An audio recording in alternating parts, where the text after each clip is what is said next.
విశాఖ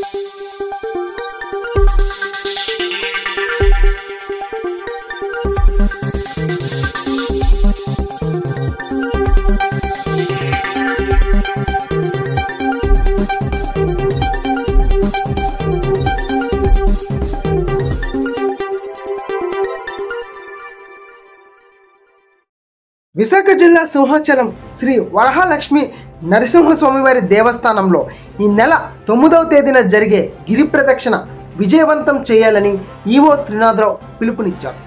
స్వామివారి సింహగిరి ప్రదక్షిణకు లక్షలాది మంది భక్తులు తరలివచ్చే అవకాశం ఉందన్న ఈ నేపథ్యంలో భక్తులకు కల్పించవలసిన సదుపాయాలు సంబంధించి ఏర్పాట్లు చేస్తున్నామని అన్నారు.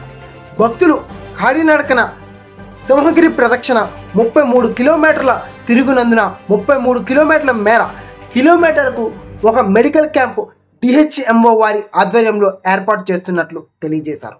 ప్రధానంగా జీవీఎంసీ వారు 32 కిలోమీటర్ల మేర త్రాగునీరు, నిరంతరం విద్యుత్ సరఫరా, మరుగుదొడ్ల నిర్వహణ చేస్తున్నట్లు పేర్కొన్నారు.